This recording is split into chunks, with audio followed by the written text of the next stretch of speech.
back to another week of Behind the Lens. I'm Debbie Elias, film critic, creator, and host of Behind the Lens, where we go behind the lens and below the line with the movers and shakers, the film and TV makers, the producers, directors, writers, actors, cinematographers, production designers, costume designers, sound mixers, sound editors, film editors, the composers, VFX gurus, and so many more. And you know, if they're out there, I will talk to them. But here we are. It is the last Monday in November. Hard to believe another year is almost gone. Now, depending on if I do shows Christmas week and New Year's week, after today, only 3 more episodes of Behind the Lens this year. But then we'll kick off year 12 in January. I can't believe I'll be starting 12 years with all of you. It's amazing. And I thank you for keeping me going all these years. But right now, let's take a look at this week. Thanksgiving is Thursday, which means it's time to haul out the holly, put up the tree, fill up the stockings, and grab those dreidels, because the holiday season is here. And what better way to kick off the Yuletide than to get in the spirit of the season with 2 wonderful films and 4 fabulous filmmakers. So get ready as MARISA GUTERMAN and Keith Gerchak tell us all about their feature directorial debut, Lost and Found in Cleveland, while ZAC MONCRIEF and JON Colton fill us with the fun and joy of Christmas with the animated delight of Chuck E. Cheese Christmas. Can you believe there's never been a Chuck E. Cheese Christmas movie? It's amazing, and you're going to hear from the boys, and we're going to talk about that. But first, our first stop today is Cleveland with the wonderfully warm and toasty slice of Americana, Lost and Found in Cleveland. A look at the American dream set in, quote-unquote, the best location in the nation. I think the best location is Philadelphia, but that's just me. This is a slice of life set over a 24-hour period that follows the personal odysseys of 5 very different people whose lives intertwine when America's favorite televised antiques appraisal show comes to Cleveland. A true tapestry of the heart of America, co-directors and co-writers MARISA GUTERMAN and Keith Gerchak bring us a tale that shows us what is truly to be cherished in our lives. Boasting an amazing cast with Dennis Haysbert, a longtime fave of mine, Dot Marie Jones, who we don't see her enough, Esther Povitsky, Jeff Hiller, John Lovitz, as one of the most wonderful elderly couples you will see on screen, June Squibb and Stacy Keach, Loretta Devine, Mark L. Wahlberg, Martin Sheen, who gets to give the kind of performance we haven't seen from him in forever. He's got a killer monologue, he's got intensity, he's got values, he's got heart. Amazing. And also in the film is a wonderful, wonderful actress and producer, Yvette Yates Reddick. I first met Yvette a couple decades ago when she did a film, El Gringo, with Scott Adkins, which kind of brought him to the American audiences and the action scene. And I adore Yvette. And yes, she and her husband have an amazing production company, and they are producers on the film, in addition to Yvette being one of the principals in the cast. And of course, then there is the scene stealing. Oh my God, and he stole my heart as well. Benjamin Steinhauser, who plays the son of Yvette's character. The film spans the generations and all walks of life. This is a film that has something and someone for every age, every demographic, and fills you with the holiday spirit.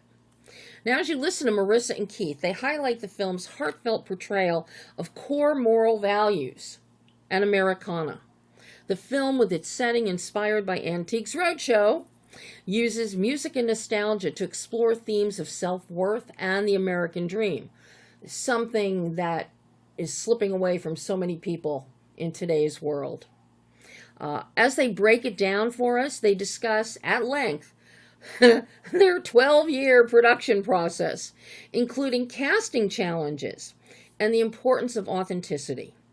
Of course, discussing the outstanding work of cinematographer Devon Slininger and production designer Kristen Adams is mandatory, as not only do both showcase the intimate storytelling and the individual personalities of each of our main principals, but all of Cleveland's unique charm. And we talk music and monologues and more. So take a listen as Marisa Guterman and Keith Gerchak talk about the making of Lost and Found in Cleveland. Well, I am tickled to be speaking with both of you, Keith and Marisa. Thank you. This movie, Lost and Found in Cleveland, it has so much heart. It is a real love letter to core moral values that are missing in so much of the world today.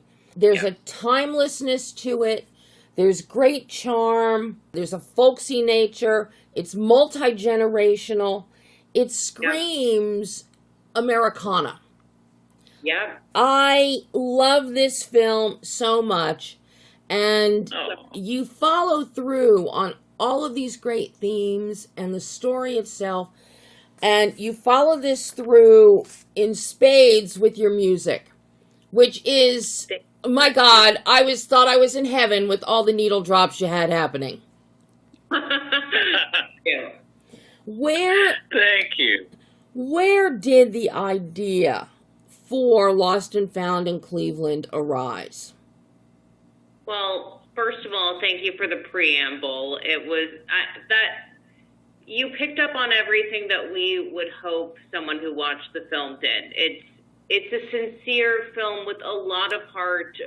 We're talking about values that, often feel forgotten and are missed, and stories about real people. And we did weave a tapestry here, and we hope that it did come through at the end, and it sounded like it really did for you. And so it's meaningful, and thank you for that. And just also speaking to music, Keith and I write with music in mind. It's very much part of the fabric of the world that we're trying to build. And Cleveland is just inherently nostalgic. Antiques Roadshow is inherently nostalgic, and music is kind of this portal to get us there.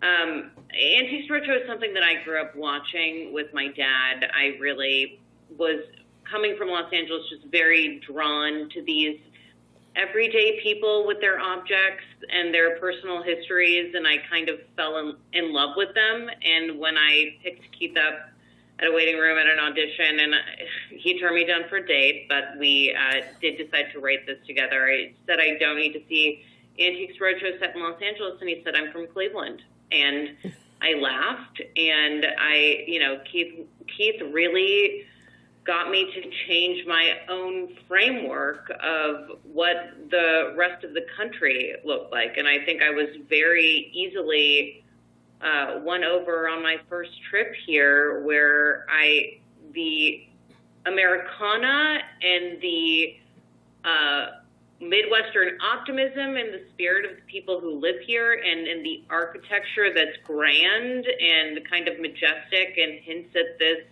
the American dream. All of these themes were very present for us in writing the film. And then, Keith, you took your mom to the McKinley Museum, which is exactly how it's in the film. Yeah, it's right on screen. It's I called Marisa from from the parking lot, and I said, I think we found the tone of the film, because William McKinley didn't write anything. It was just empty shelves at the Presidential Library. But they had a planetarium, and they had a dinosaur exhibit, and they had animatrons of William McKinley and his wife dressed to go to the Pan American Exposition where he was assassinated. So it was quirky but very earnest and loving. But they also had this exhibit about the Wizard of Oz. And it said that the Wizard of Oz was an allegory about the American dream during McKinley's administration, and that McKinley was basically a Northeast Ohio politician.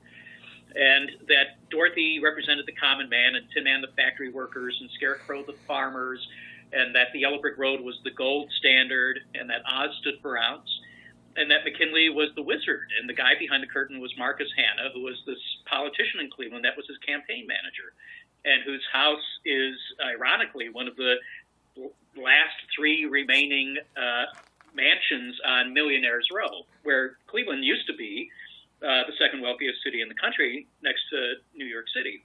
It was also called the sixth city because it was the sixth largest city in terms of population.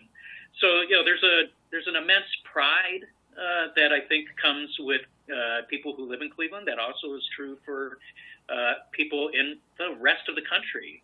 We start this quote with the top of the film of America only has three cities, New York, San Francisco, and New Orleans, and everywhere else is Cleveland. And there's some real truth to that, where it's worn as a badge of honor. Anyway, so in terms of the Wizard of Oz, we thought, can we reimagine the Wizard of Oz, where instead of Dorothy and Scarecrow and Tin Man, we would have a little boy and his mom's a factory worker, and then there's a retired steel plant worker, and there's a mail carrier. And instead of the harder of brain, they'd have these objects that either were handed down to them or that they collected. And they would go to the wizards, who were the appraisers of Antiques Roadshow, and they would say the same thing that Professor Markle said to Scarecrow and Tin Man, which was that the answer to your self-worth lies within. And that really, when you were talking about value, it's just so interesting, I think, to use the framework of Antiques Roadshow, and everybody gets excited about the Chiron. And it really in the theaters, people are cheering, or they're oohing, or they're like, yay, when it's a fraud, it's a forgery. But it's really it's that inherent self-worth that I think is coming true, and that's really, I think, where the pride comes with people from the rest of the country, is that they do have a sense of self-worth. And at the end of the day, we were re-examining what the American dream meant. And that to us, and I think the message from the Wizard of Oz is that the American dream is really about self-worth. It's not always about the monetary value. And so it's what gives us a sense of purpose and wakes us up in the morning. And it could be finding out who you are in terms of your family tree. It could be starting a family, buying a house, could be starting your own business. I love the analogy. I love the allegory that we get with the Wizard of Oz, and it fits. And something that you do that I find very striking is that you make this multi-generational, so that we have young Charlie, and I have to say, Benjamin Steinhauser is a scene stealer. My God. He's a star.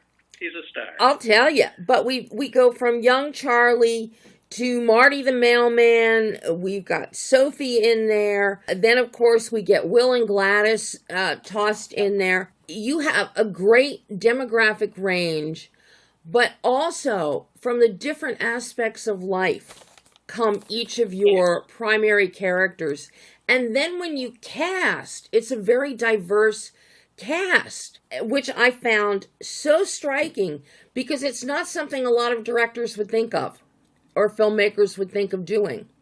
And you really make this a tapestry of America. We thank you for saying that. We do see Cleveland as a microcosm for the rest of the country, and we wanted it to feel that way and feel reflective of a lot of different experiences. And Cleveland has, each character and each object is representing a different neighborhood in Cleveland. And, Slavic Village, the Stacy Keach character, that used to be, it used to be where all of the steel mill workers lived, and then the freeway kind of bisected it, and Main Street was really gone from that area. The core group of people still lived there, but there was a big demographic change, and that ended up being where the '08 housing crisis, ground zero for that. And so Will, who is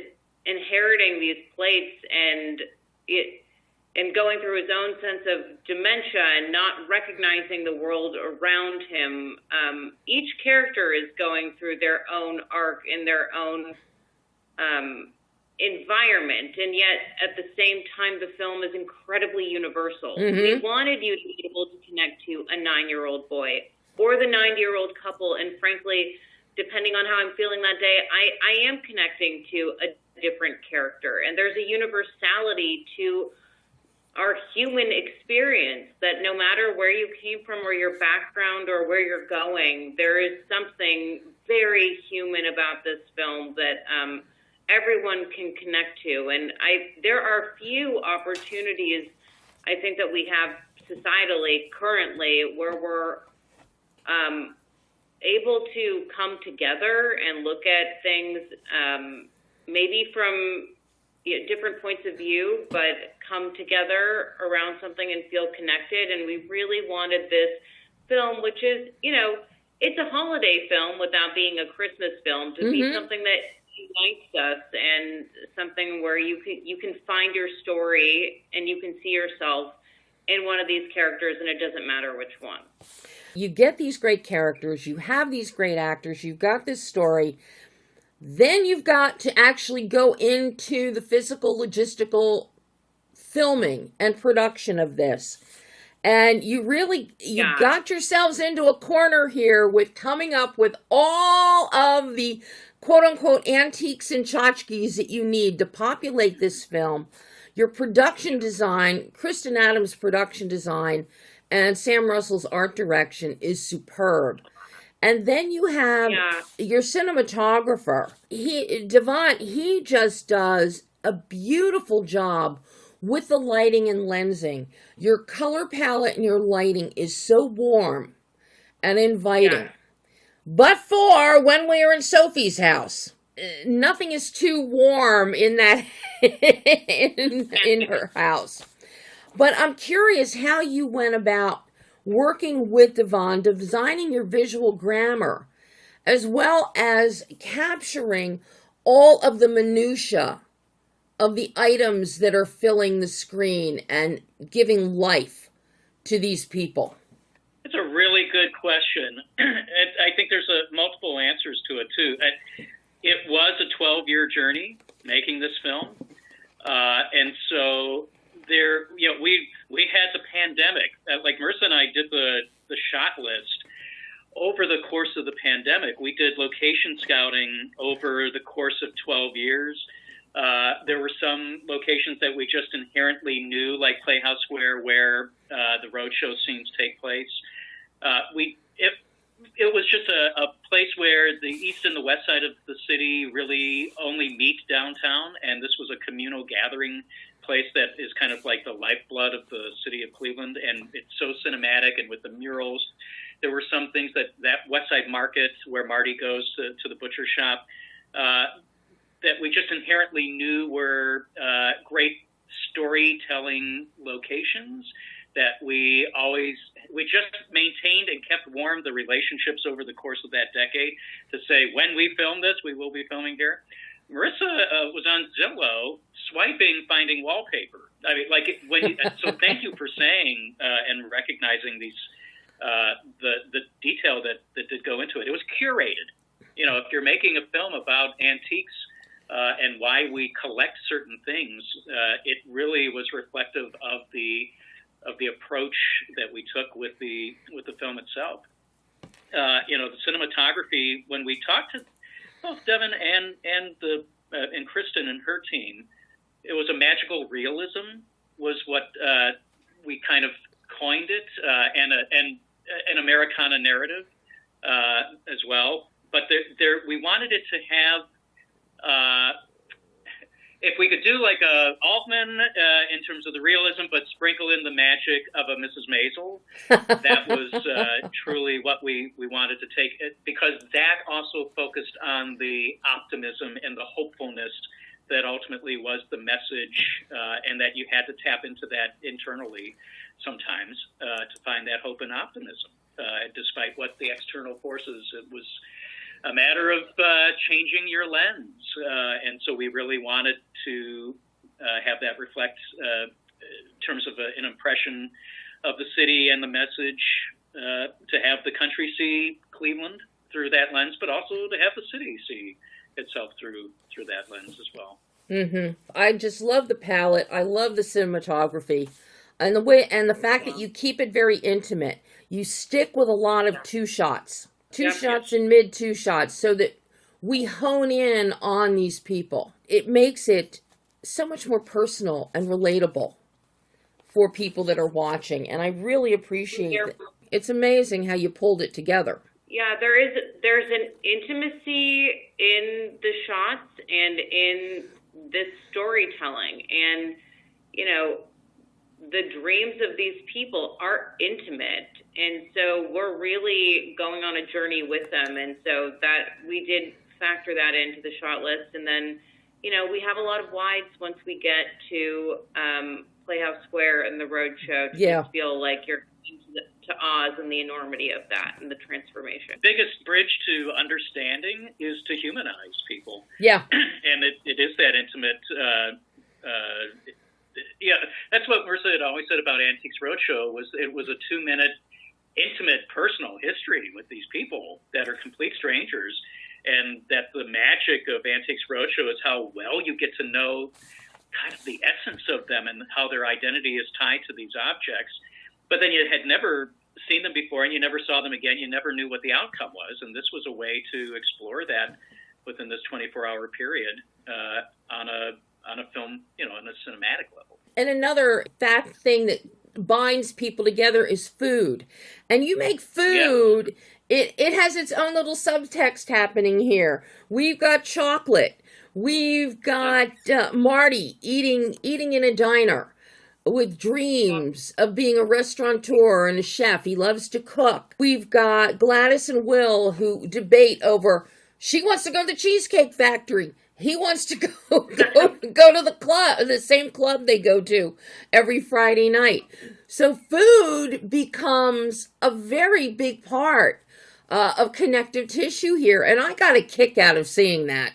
That's so nice. Yeah, I mean, I think that people aren't expecting Marty to have an opinion about which rabbit he wants. He's often overlooked, and food is connective tissue is a great way to put it. It is a coming together. We see everybody at meals. In the morning, Charlie's preparing breakfast for his mom. Gary and Sarah having this uncomfortable dynamic with their friends over dinner. And I think that slice of life narrative over a 24-hour period, food is something that we come together towards. And, Sophie wanting to impress everybody with her chocolate and then ostracizing herself that way, again, is just another length of, decadence. And that doesn't mean that it's nourishing at the end of the day, and not to give that narrative away. But for us, food ultimately represents the American dream, and Marty getting to open up his, I don't know if we'll say that, but getting to fulfill his American dream. And, it is a coming together, and what I love, about the end of the film is all of these different people being at Marty's restaurant, and that's kind of just this great equalizer. Food is always a good common denominator. So you covered that. Now, this is your first featured directorial for both of you. You both are experienced actors. So you're coming at this with an actor's eye. You also have to look at this as with a director's eye, and you've written this. So in directing this, how did you juggle your hats, and how beneficial were your actor's eyes in bringing this to fruition, especially when you're in production and filming and you're dealing with this large ensemble? Yeah, I mean, Keith and I write with people's voices in our minds, and so the luxury of being the filmmaker here, and there was another iteration of the film where we had brought a casting director on, and they were very limiting about who you can get for this budget, and put a lot of constraints around that. But when Keith and I took on directing, because we weren't originally directing in the first version of this, we just said, okay, we're making the movie that we wrote. And so we went after the actors that we had written into the film. I mean, June had always been part of the film for us, and she had signed on to do the earliest version. But the original Will was at Asner, and so we had written with that kind of curmudgeon-y voice in mind. But then June and Stacy had worked together in Nebraska and wanted to work together, and when Stacy came on, he just brought something to set that was so powerful. It is my favorite performance of the film. It's so it's nuanced and heartfelt and real, and his eyes just, they take you to a different time period. So each character, we think, each character we wrote, and Keith, you can tell the story about Dennis Haysbert and how we got him to the film. Yeah, but I think what is interesting and what we tried to do was to give each of those characters an individuality of their voices so that they didn't all sound the same. And I think that part of our acting background was to be able to lean into that. There still had to be a kind of like North Star or singular voice to the script or to the film, but the characters that lived within that unified world still had their individuality and specificity. I think that's also a big part of the production design. We just wanted to have an authenticity that was rooted in the specificity of all of those elements, including the characterizations. When we had written the role of Marty for Dennis, but that casting director the first time around said not to bother, you'll never get him for under $300,000 a week. We did not pay that, but we had lost the actor that we had, and the choreographer for the Dream Ballet had been in rehearsal that whole day. This was 48 hours before filming, and he was texting all day saying, the dancers are going to do this with the actor and this with the actor, and I texted him at 10 o'clock at night, and I said, we lost the actor. We have no one for 6 a.m. on Monday. And he texted back a half hour later, and he said, what about Dennis Haysbert? And I said, well, that's who we wrote it for. And he said, you have him. And I called him, and he said if I can say it, he got drunk when I texted and told him what happened.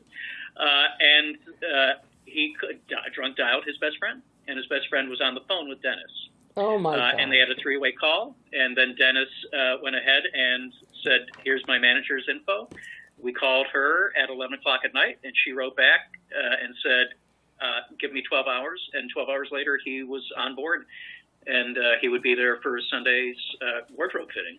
And then when we met him right off the plane, he said, this dropped out of the sky. He cried reading the script. And we said, well, we wrote it for you. And he said, why did you never offer it to me until now? And we said, we were told we wouldn't get you by a casting director. And he said, casting directors, who is this casting director? They don't know me. I've never met them. You can't decide for the actor what they will or will not do. We are not always thematic, similar to the film. We're not always driven by the money. That's right. It is about how this is speaking to us as an artist and the message that we want to communicate as that artist. Martin Sheen had said his agency didn't want him to do it, and he said, I don't care, I would be crazy not to do it. And that he had not been able to sink his teeth into a monologue like he did on West Wing since the show had finished 25 years earlier. So, when they say don't work with your heroes, we say absolutely work with your heroes. They will come, and these are actors. We had a mentor who said 85%, 90% of your job as a director is human resources. If you do the homework and you know the actor, trust the actor, and get out of the way. And that we just really were so specific about the casting and in the hiring of these keys. That once we were on the same page, we did a lot of interviews. And if it felt like we were on the same page in terms of that magical realism and the message, then we knew that we really found a collaborative partner in each one of those departments. So now that the film It's finished. Everybody is going to get to see it, have the chance to, and they darn well better because they're going to love it. I agree. What did the two of you learn about yourself as filmmakers in making Lost and Found in Cleveland that you can take into, hopefully, another production that you're writing and directing or writing or directing? I think perseverance. This has been a 12-year journey for us, and we got to make the film that we wrote, and few people really get to do that. And film it's a lot about legacy. That's how we look at it, and this film has to do with legacy. And so I think we're really proud of what we did, and it's hard to think of a future where we're not working on Lost and Found in Cleveland because it's just so been a character in our lives. But I think taking that same level of integrity, taking the same storytelling approach where we want to tell stories that Hollywood often ignores, the kind of heroes that aren't in capes. That's what we're interested in. And genuinely, Debbie, this isn't.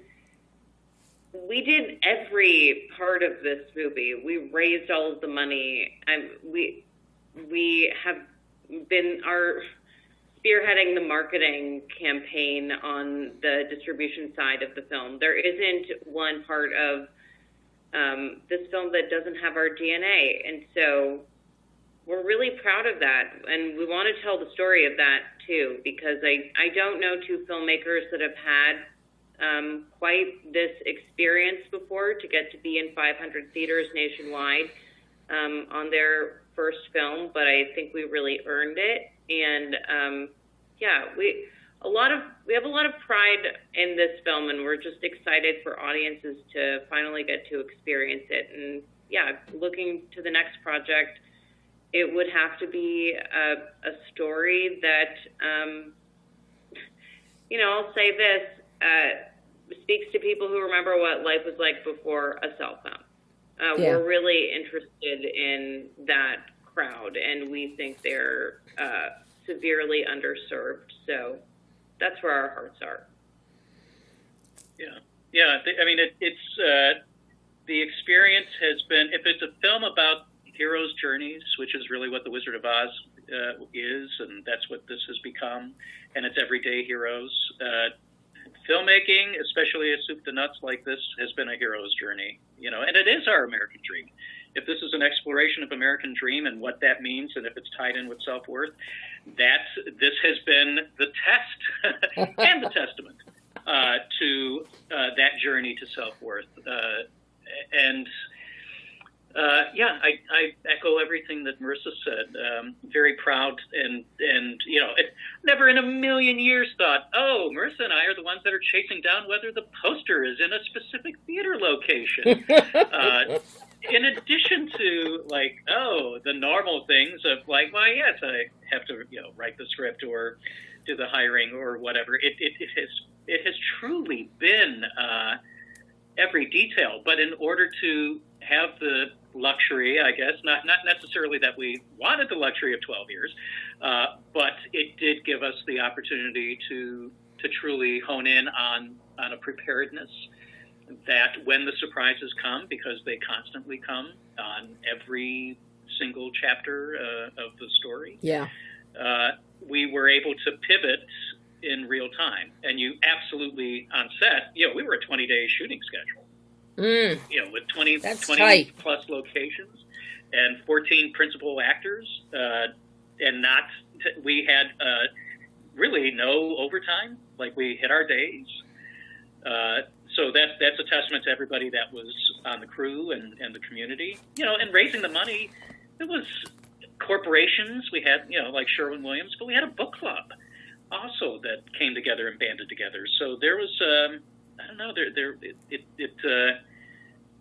it is amazing to see what it takes to be a true independent film. And a lot of things I think get billed as an independent film that aren't really independent. This was truly the definition of being completely created and then distributed outside of the system, with a new distribution company on top of it. Well, job so well done. I can't wait to see what you come up with next. I'm just excited for people to see Lost and Found in Cleveland, because it really is. It is a beautiful film. It is a love letter, and it is filled with heart from beginning to end. So get back to work. Take a rest. Now that the film's coming out, take a rest and then get back to work. Absolutely. Thank you, Debbie. Vacation, and then we're back at it. Yeah. That's it. Oh, Keith, Marisa, thank you both so much. And hopefully we'll chat again in the future. Love it. Thank you. We so appreciate. Thank you for also just getting this film at such a deep level. It was really wonderful to have that conversation with you. Oh, same here, Keith. Thank you, guys. You go have a great rest of your day. Thank you, Debbie. Bye-bye. And that was co-directors, co-writers Marisa Guterman and Keith Gerchak talking Lost and Found in Cleveland, which you can see right now in select theaters in the U.S. via the Attend theatrical marketplace. So check around at your theaters. And I think the Midwest, Cleveland area, all in there, I think you're going to have better luck than Los Angeles and New York, or Chicago. So, but check it out, because it is such a heartwarming movie. It's wonderful. But now we're going to dive headfirst into Christmas and Santa and Mrs. Claus and presents and elves and Chuck E. Cheese and his friends with a Chuck E. Cheese Christmas. Written and executive produced by ZAC Moncrief and Jon Colton and co-directed by ZAC, A Chuck E. Cheese Christmas is a unique blend of family-friendly animation, songs destined to become holiday classics, and filled with holiday cheer as Chucky and his pals Helen Henny, Jasper Jowls, Bella Brinka, Munch, and Pasquale create a plan to throw a surprise party to lift Santa's Christmas spirit. But surprising the man who sees you when you're sleeping and knows when you're awake won't be easy. Can the gang pull it off in time to save Christmas? I don't know. Make sure you see the film on Thanksgiving Day when it comes out on Prime Video and the Chuck E. Cheese YouTube channel to find out what happens. But let me tell you, this is a film that puts a smile on your face and your heart from beginning to end. And it boasts 2 new tunes co-written by ZAC Moncrief, composer Ben Bromfield, and Jon Colton Barry's legendary songwriter father, Jeff Barry, who gave us the Christmas anthem, Christmas Baby Please Come Home, popularized by Darlene Love and Mariah Carey, along with songs like I'm a Believer by the Monkees, Sugar Sugar by the Archies, and so many more. You know Jeff Barry's work. Let me put it to you that way. And you'll hear John talk all about bringing his dad into the production, while ZAC and John give us an interesting breakdown on the relationship between animation and music, and why they include music and lyric songs in all of their animated productions, which I'm sure you're familiar with. They're the brains behind Phineas and Ferb and some other animated series out there. And by the way, there are music videos already available for the film's 2 new songs, What Would We Do Without Christmas, which once you hear it, it's going to be stuck in your head for days, and Robot Banana Christmas, which every parent in the world may begin to hate if they have a child under 8 years old who hears it, because it is very, very singable for little children. And these 2 music videos are available today on various streaming platforms, as well as the Chuck E. Cheese YouTube channel. And this dynamic duo also talk about the film's themes, avoiding commercialism while featuring handmade decorations and a heartwarming story about Santa Claus's low spirits. They were inspired by classic Christmas specials of days gone by, and I know you know which ones. They aim to capture the essence of family and celebration, They talk about choosing 2D animation, but with a modern twist. So they still evoke nostalgia, but it's a little more current, has a newer feel to it. And how about score composer Ben Bromfield paying out of his pocket for a live orchestra for the score in order to enhance the story and the emotional depth? We all know that when there's a live orchestra playing the music for any film, it adds so much. And depth is the right word. It adds so much depth to the film, to the meaning of the film. So it belies what you think of with an animated Chuck E. Cheese film. But that's how much he believed in the film. And trust me when I tell you, this film is not an advertisement for the Chuck E. Cheese restaurants. So take a listen as ZAC Moncrief and John Colton Berry tell us all about A Chuck E. Cheese Christmas.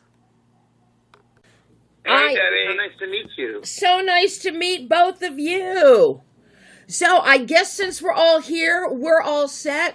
So I have to say, guys, I am so excited to speak with both of you about A Chuck E. Cheese Christmas. I watched it twice already. I had so much fun watching it. It is the kind of movie that, be it animated or live action, it makes you smile from beginning to end. You have so much fun watching this film. I just think it is a great, great addition to the Christmas canon of movies. Oh my gosh, that's so kind of you to say that. That's so sweet. Thank you so much. Thank you so much. That's what we hoped to do. So thank you. That makes us really happy. Job so well done. And I'm surprised, number one, that nobody's ever done this, an animated feature holiday film for Chuck E. Cheese before now. I know what came out back in 1998, 99, Galaxy 5000 thing that went straight to DVD. It was pathetic. Mm-hmm. I know. I saw the real Chuck E. Cheese horror short, and it was a horror in and of itself, even though it was only under 15 minutes long. And then there actually was a Chuck E. Cheese, the Christmas It Almost Wasn't, early in the 80s. I can't even remember how early, but it was very early in the 80s.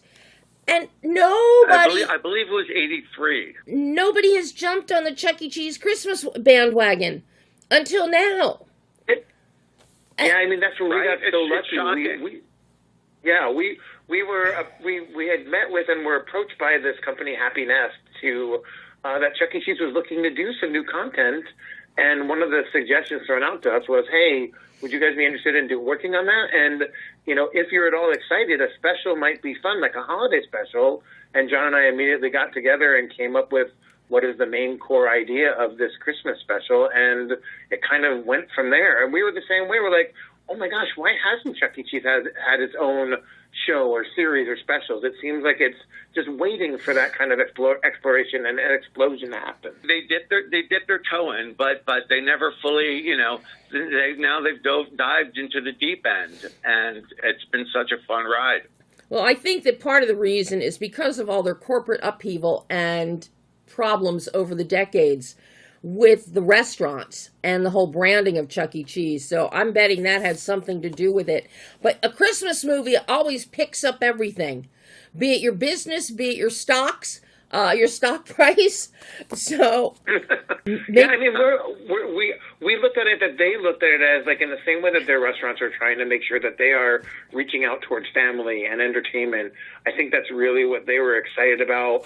A lot of companies are now expanding on their brands by doing other ways of content. And so I have a feeling this is exactly what they were looking to do. And we were just excited as all could be to be like, wait a minute, so we're going to get to help you do that? Okay, let's do it. In general, I'm sorry. No, in go ahead. general, that seems to be... I'm sorry. I'm so sorry. In general, it seems that the trend is that companies sort of creating content in-house and creating things that share in the sort of message and themes and ideas that those companies represent. So I think that was a major part of. It was just the right time for Chuck E. Cheese to do this anyway. It's the perfect time to take these characters and start trying to explore them in like longer form stories, which they'd never done before. So there's probably tons of sort of reasons, but I think that was the main driving one. It's just time to do it now. Yeah. Well, and Debbie, one last thing real quick too. The thing that's so exciting for us also was this is, and you said you've seen it now twice, this is not a commercial for Chuck E. Cheese. No. It's like a show about, it's a special about characters that are characters you can fall in love with and watch them go through, their own kind of arcs and actually, cheesy as it sounds, save Christmas, but it's like legit. There's not, it's not about it's not a commercial. It's an actual story that's a Christmas thing that we hope people will watch every year. That was important to everybody. I fully plan to add this to my Christmas viewing every year. Yay! And in between, too, because there's no such thing as too many Christmas movies. Just ask Hallmark. True. Christmas in I still July. watch Elf every single summer, by the way, so you're fine with that, too. I get it. So how did you come up with this story? Because I love this story. We've seen some live action stuff where Santa Claus gets sad. Santa Claus doesn't want to do Christmas anymore. We even saw Tim Allen's Santa Claus want to give up on Christmas. I think kind of the starting point for John. Oh. Yeah, no, go ahead, John. Go ahead. Oh, no, I was just going to say that, the way Zach and I, this is probably, the fourth, fifth Christmas special we've done together, Zach? Yeah. We've done a bunch. Zach is the biggest Christmas fanatic I've ever met. He is just all about Christmas. So he loves doing these Christmas specials, and it's very important to him that they have that Christmas special feeling. That feeling that we had as kids watching The Grinch and Charlie Brown. We only want to try to make things that feel like that. That will become something everyone watches every year. But the idea is to take the characters that we have, which are these amazing Chuck E. Cheese characters that have evolved over almost 50 years, and say, what kind of story can we tell only with these characters? And since Chuck E. Cheese is all about, food and family and celebration, we said, well, certainly a celebration of a party is an idea. And then the idea of throwing a surprise party for Santa Claus to lift his spirit, something only Chuck E. Cheese might be able to pull off. Mm-hmm. Felt like a really fun, high-stakes stories that we could only tell with Chucky. And then we also added the sort of romantic story with Mrs. Claus and Santa in a way that we've never really seen before. We've never really seen them shown as real people, natural, like a couple who love each other and are affectionate, and that relationship supports really the special and Santa's emotional life. It's the approach to that I think we did very differently that in the end sort of has that impact. What do you think, Zach? Yeah, no, I completely agree. I think the other thing I would just second on is that it really kind of started there. It started where John and I were like, wow, what would be the most wonderful thing for our character whose focus is on celebrating? Like John and I talk about Chucky, and our Chucky looks for the silver lining in things, and John could probably explain that better than I could, but it's like, what's the thing that's not being celebrated or that needs to be celebrated? Actually, it's the bronze lining. I'm sorry, bronze lining. I'm so sorry. I said that wrong. It's the bronze lining and things. So there's the gold medal, the silver medal, and then what's the bronze lining that people are missing? But that's where it started off, was like, oh man, like Santa needs to be celebrated. Like, we kind of did this also in one of our Phineas and Ferb Christmas specials, where it's like, Santa needs to be celebrated. Why isn't anyone acknowledging what he does for everyone? Everyone always wants and takes and gives. So that's kind of where the idea started. I was like, oh my gosh, how cool would it be to throw a surprise party for the most impossible person to probably throw a surprise for, Santa Claus, and celebrate him. And we just thought that was the starting point where this all launched off from. Yeah, and in a timely way, the last few years have been sort of trying for people. It's been a tricky few years for people, and that's in the air. I have children. A lot of people have children. They understand there's tension in the world. And so I think acknowledging that and having a Christmas special that says, hey, Christmas spirit's low this year. You know, people are struggling, even Santa. Things can get tough for everybody, you know. But if you look at it the right way, if you celebrate the right way, if you appreciate the right things, you know, you'll see that all of the Christmas spirit, the love and the peace and the hope and all that stuff is all still there for the taking if you just celebrate it, you know, and that was a big part of our thinking in the story as well. Well, you mentioned, you know, just to give a positive message right now. Well, you mentioned something really important there, and you mentioned the word struggling.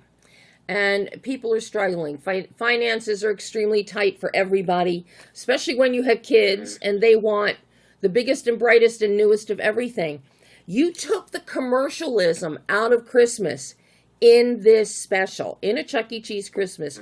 You took the commercialism out of it so that when we are readying for the party, we see handmade decorations. We see construction paper being cut up and glued together to be made into chains to go around the Christmas tree and to make paper snowflakes and things for decorations. It's very much a crafty, homemade, much as like we did when I was in elementary school back in the 60s. And your heart Debbie, was... I want to reach through the phone and give you the biggest hug right now because that's exactly part of what we really wanted to, like, thank you so much for, like, there's so many things we tried to get across in the special, and the fact that you took that away is, like almost tearful for me, because that's part of what this is all about, is that exactly, you don't have to, you know, we even have the whole joke in there, buy the book, you know, doing it by the book and buying all these, but, like, that's not what it's about. You can celebrate in a million different ways, no matter where you are,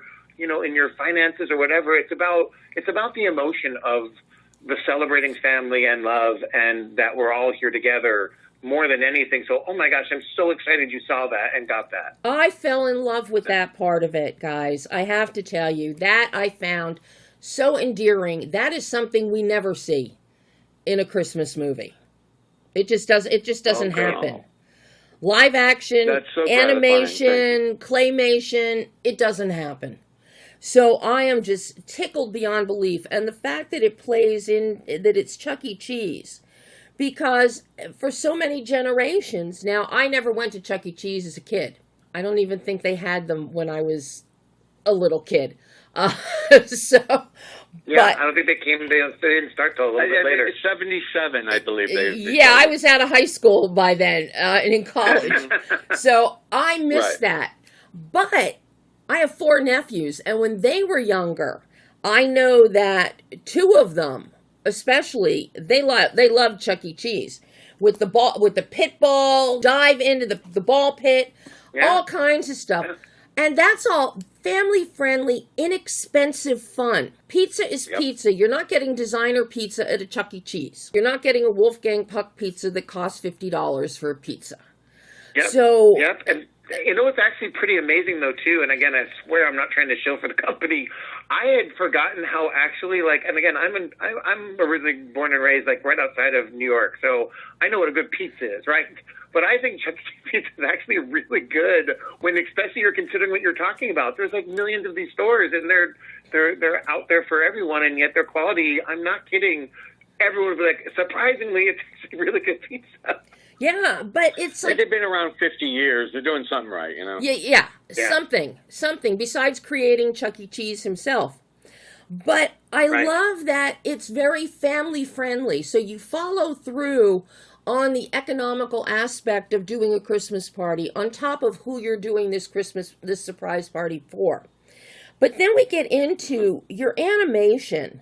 I love the animation. So I'm curious what your thoughts and considerations were as to the kind of animation style you wanted. Because as you know, there are umpteen styles out there that you could have gone with. Yep.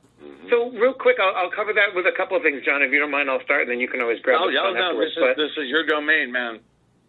Well, when we first looked at the special, not only did we look at what we had as far as budget and as far as what we wanted to achieve story-wise and what kind of a feeling we wanted the audience to have, they all played into our decision into going into 2D. Besides the fact that most of the stores already have like a 3D computer, like, generated version of the characters that were like, all right, we want that to have its own space. We want it to live in its own world. We want to give since this is a new kind of adaptation of who these characters are, we wanted to separate it out and kind of go towards that charming, warm kind of feeling that I think some of the old Christmas classics had. And so that's why we went towards the 2D world.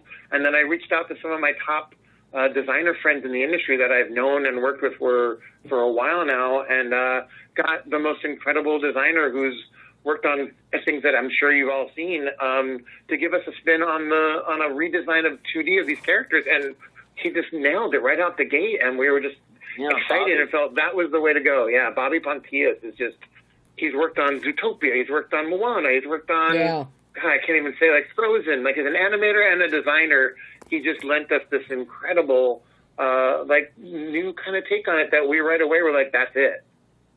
Here again, your animation, even with that new redesign, that freshening up, as I like to call it, it harkens back to the glory days of animation. And what many parents or grandparents, those in my upper arc bracket, that we remember, and that we then passed along to our kids and our grandkids and our nieces and our nephews and all. So I really love that tradition that comes through here. Everything is very family-centric, generationally centric that you have put together in this film, including, oh my God, I almost died. Your music, Ben Bromfield's score is great, but damn, guys, awesome. What would we do without Christmas? You better get this to Darlene Love right now and have her record it. I have 100%. I'm not telling you how many times I've watched the music video of just that song. Wonderful. That's John, so you should, great. you Yeah, should, yeah, you should we were comment on really happy. Really happy with the song. You know, what is it? Why is music and song so important in animated movies? And particularly one like A Chuck E. Cheese Christmas. What is it about the music and about catchy songs like What Would We Do Without Christmas and Robot Banana Christmas, which is hilarious? What is the importance of that and why you need that in a film like this? John, let me take this for a quick second, then you can please talk about songs. Please, so, go ahead. real quick, Walt back in the day discovered, like, when you look at Fantasia, or if you look at all of the films that started back when we had actual songs and singing in them, starting with the real big ones, hitting when like Little Mermaid and Beauty and the Beast all came in those late 80s, early 90s, that music and animation are the perfect, complement to each other. We already in animation look at timing and look at how we handle things as a very rhythmic musicality to it, as well as John does in his dialogue and in his lyrics as well. But I just wanted to say real quickly, that's something that we've known for a while. And if you look at the success of a show that John and I worked on called Phineas and Ferb, where that show has a song in every single episode. Yes, it does. It was just proven right away, look, the songs help move everything along, and if they're well done and they're really fun and catchy, it can only help the entire episode, especially if it's also moving the story along. John, I'm sorry, I kind of took that away from you. No, not at all. No, you're exactly right. There isn't a culture on the planet that has evolved that did not come up with music independently. Every single country, every culture came up with music. And then you think about those cave drawings of the bison and people tracing their hands. Art and music are ancient. These are in our DNA. There's something about them that just connect people. And so they are really the perfect sort of cohorts, and children, and adults. Everyone loves music. Everyone loves a great song. And particularly in this one, I was just saying earlier, my father, Jeff Barry, who wrote, Christmas Day, Please Come Home, originally by Darlene Love, but Mariah Carey's covers by the one that's best known now. He wrote Sugar Sugar for the Archies, a bunch of stuff for the Monkees. These are sort of fake bands that didn't exist. He was having #1 hits with. And so he came on board. He was very excited to write a new sort of modern, classic, traditional feeling Christmas song. But he was very interested in the story. He wanted to know what was happening in the scene, where the characters were at, what was happening emotionally. Because in his mind, it's not just about writing a great, catchy song. That's a given. We need to move the story forward. We can explore character. Don't waste the real estate. Move the story forward. And I love that was his attitude. It was the perfect attitude. And so the song works as story and as sort of the great party finale, sort of at the end of the special. We tease this surprise party for Santa, and then we throw the party for the audience at the end, and that's sort of how the songs function. It's really fun, and yeah. I have to tell you, John, your dad's songs have been part of the soundtrack of my entire life. I have loved mine too. I have loved every single one. And one of the interesting things you said about he wanted to know what was happening. He wanted to know what theme, what was in the scene, in order to get a better handle on what to write. And it's very similar to, I think, reverse of what was done with the Monkees, because they would have the song and write a show that song would fit into. The themes of your dad's song would fit into. So I really... And I'm not going to admit how many times I've watched every episode of The Monkees, but I think it's incalculable at this point. But to hear him now doing it in reverse of what he was doing back in the 60s and earlier, I think is just fantastic. And it shows what a vital part he is of the arts, of music, of film. And absolutely. So... to see this coming full circle and to have reverse nepotism here, obviously, instead of you being the Nepo baby, John, he's the Nepo dad to you. I feel absolutely no embarrassment. I will say quite plainly, it was total nepotism. I just happen to luckily have a father who's the most successful commercial songwriter of all time, I'm curious for you guys, because you've got the score, Ben Bromfield's score, and it works so well with the two songs. Everything is connected very well. So I'm curious what you were looking for as that musical undercurrent underneath all the hijinks and the fun of what's happening in planning this party. We got so incredibly lucky to have Ben as part of our team on this. So Ben brought his A game not only to the special itself, but he also put his own funds into actually getting a live orchestra to score it, which most places don't have the funds to be able to do that. And so he believes in the special so much that not only did he write this incredible score for us, he understood what we were looking for about making this feel classic and making this feel the music has to support it in a way that's not going wah wah whenever there's a joke. We wanted to feel more like a feature, and he just killed it for us. It was so wonderful. And then I'm not kidding when Deb, you'll know what I'm talking about. After the big music video in the score, and we have that moment on the roof is all I'm going to say, and you might know what I'm talking about. I do. When that score, when I was online, when they were recording the live orchestra for that, I started welling up with tears. I was like, this is so incredible. This music is beautiful. Yeah. Like, I can't believe we have this in our special. It was so incredible. It's stunning. Yeah, and then the live orchestra makes it so warm. Because this is a Chuck E. Cheese Christmas, and what would we do without Christmas? So I've got to ask each of you, what does Christmas mean to you? Zach, go ahead. Christmas means to me that warm feeling of family and just love all around. That's what it means to me. I can't wait. My wife will not allow me to, but I can't wait to decorate the day after Thanksgiving, and my house turns into a Christmas wonderland. That spirit of just the love and the giving and the sharing and the being around each other and kind of being able to forget. Kind of like what John and I have talked about, this like Christmas spirit, the Christmas time kind of rejuvenates us and resets us for that New Year's Eve that hits, and now we've got the whole new year. So to me, it's, I guess it's just love and family is what it means to me more than anything. Yeah, we sort of put the idea in Santa's mouth during the speech when he's addressing the by the book party, and he says that Christmas is the time at the end of the year for us to come together and focus on all the positive things, love and family and peace and togetherness and giving and all that sort of stuff.